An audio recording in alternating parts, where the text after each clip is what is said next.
Quelle est la différence entre moniteur éducateur et éducateur spécialisé? Je vais répondre à cette question dans cette vidéo.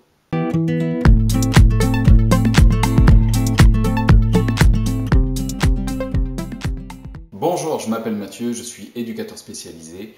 Je fais des vidéos sur internet sur cette chaîne, donc si c'est la première fois que vous venez, abonnez-vous. On sera toujours plus nombreux, on est presque 900 abonnés. C'est un truc de dingue quand j'y pense. Enfin bon, bref, abonnez-vous, activez la cloche et mettez un j'aime si la vidéo vous a plu. Alors les deux, moniteur éducateur et éducateur spécialisé, ils en fait travaillent souvent ensemble sur les structures ou dans les services. A priori comme ça, on ne voit pas trop la différence parce que dans les actes, un moniteur éducateur peut très bien faire exactement les mêmes accompagnements d'un ES et inversement. La différence, elle va se situer dans d'autres choses. Déjà, sachez que le référentiel n'est pas le même. Et s'il n'est pas le même, ce n'est pas par hasard. Qu'est-ce qu'on remarque quand on regarde les référentiels? Que le moniteur éducateur, il est plus spécialisé, on va dire.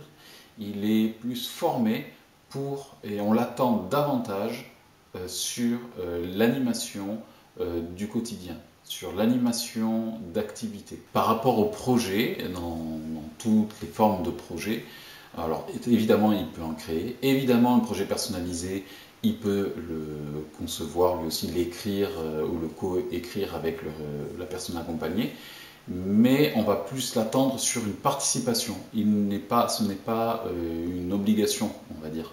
Alors que l'éducateur spécialisé, lui, on attend qu'il écrive ce projet et qu'il soit le garant de la bonne écriture du projet personnalisé ou de tous les projets, que ce soit associatif ou au-delà ou transversaux. Voilà. L'éducateur, on l'attend sur l'écriture du projet. Le moniteur éducateur, on l'attend sur la participation. Voilà. Il faut qu'il participe absolument. Il peut en écrire, mais c'est la participation qui est attendue. La différence, souvent, les personnes ne la font pas, cette différence, et on peut comprendre pourquoi. En tout cas, il y a des éléments qui permettent de dire qui peuvent créer la confusion.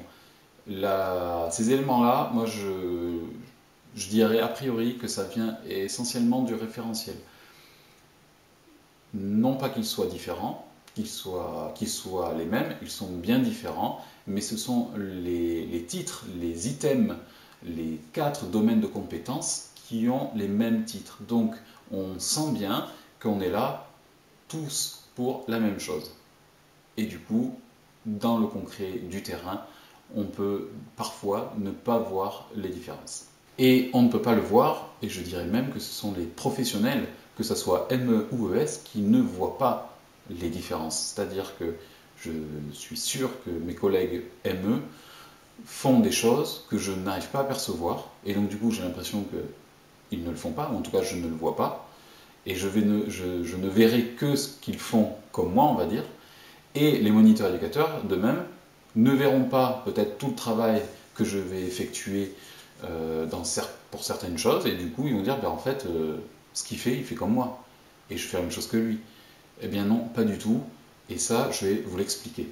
Les 4 domaines de compétences, oui, ils ont les mêmes titres, on va dire. Le DC1, c'est dans le domaine de compétences 1, le DC1, c'est instaurer une relation. Là, on fait attention à l'accompagnement, comment on accompagne de manière éducative. Ça, c'est commun, évidemment. Pareil, DC2, qui est le domaine de compétences qui est relatif au projet personnalisé, à la conception de projet. Le DC3, c'est le travail en équipe. Et enfin, le DC4, c'est l'implication qu'on a en tant que professionnel dans une dynamique institutionnelle et aussi sur un territoire. C'est pour ça que qu'on parle de partenariat, de réseau et de territoire. Petite parenthèse, quand je parle de ES, je me réfère aussi bien à l'ancienne réforme de 2007 qu'à la nouvelle de 2019. Donc quand je parle des ES, j'ai bien en tête le référentiel actuel, le nouveau.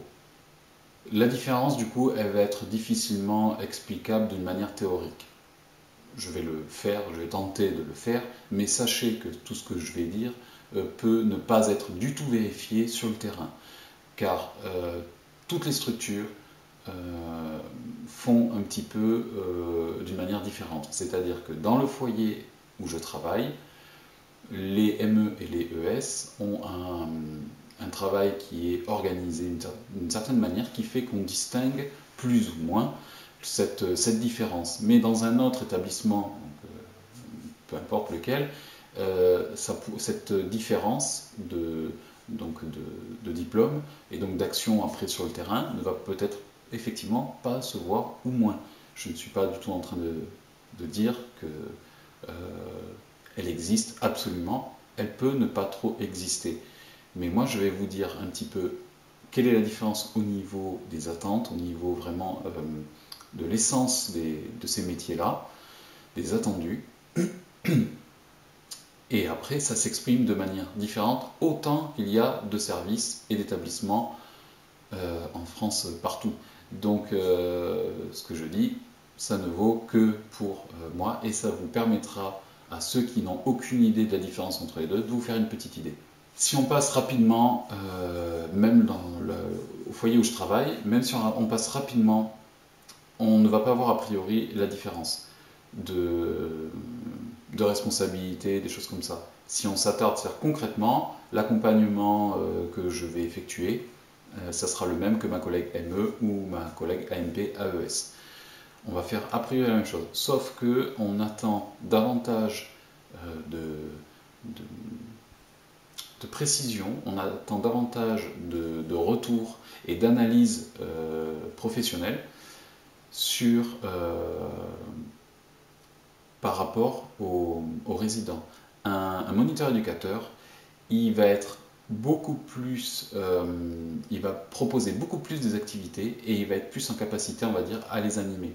Alors, il n'est pas en capacité parce qu'il est ME, on va lui en demander beaucoup plus là-dessus. C'est-à-dire que la qualité de l'animation, la qualité des projets proposés, des activités proposées, ça va être plutôt vers lui qu'on va se tourner parce que c'est sa spécialité. Vous voyez, le moniteur éducateur, l'éducateur spécialisé donc, que je suis par exemple, on va m'attendre plus sur de l'écriture, sur des connaissances et sur de la coordination. Voilà, on va me demander de créer des projets, d'aider à écrire les projets personnalisés. Il va falloir que j'écrive des projets d'activité. Il va falloir par exemple que j'anime une réunion. Je vais parfois soulager entre guillemets le chef de service. Et surtout, il y a toute la dimension coordination de projet. Donc, est-ce que le moniteur éducateur est plus sur le terrain que l'ES?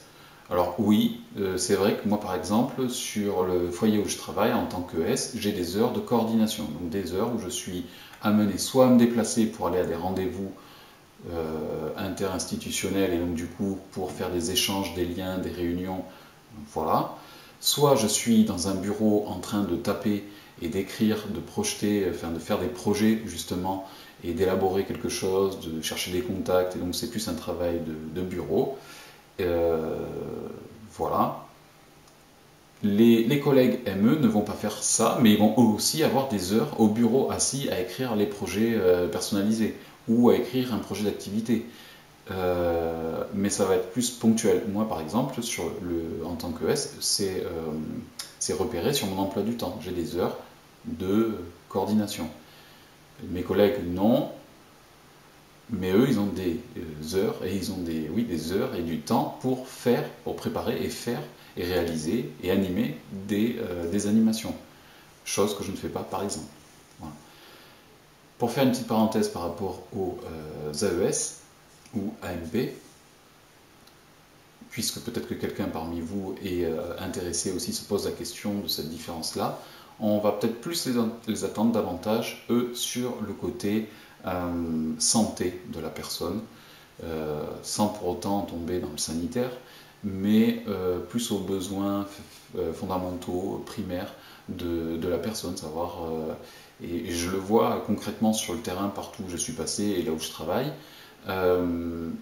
les AMP, les AES donc, sont plus attentifs à ça, sont plus pointus, sont plus réactifs, sont plus capables d'analyse sur ce point-là. Voilà. Les ME sont plus capables d'analyse sur les animations, les activités, avec toujours un fond, un objectif éducatif.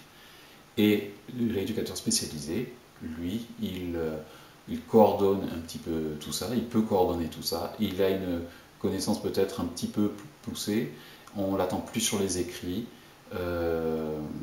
sur le côté administratif. Merci beaucoup d'avoir regardé cette vidéo. J'espère qu'elle vous aura renseigné un minimum. Si vous avez d'autres questions, n'hésitez pas à m'envoyer des questions plus précises par mail, je serai ravi d'y répondre. Pour la différence entre les métiers, je compte organiser une rencontre entre différents professionnels pour échanger sur les différences qui se passent concrètement. Et donc comme ça, vous aurez des interviews, on va dire, de personnes, de professionnels qui sont sur le terrain et qui pourront peut-être du coup vous renseigner un peu mieux de manière concrète. Voilà, j'espère que cette idée vous plaît. Si c'est le cas, mettez un petit commentaire. Je m'organise pour réaliser cette vidéo très vite. Et voilà, mettez un j'aime, partagez sur les réseaux sociaux. Je vous dis à dimanche prochain. Salut!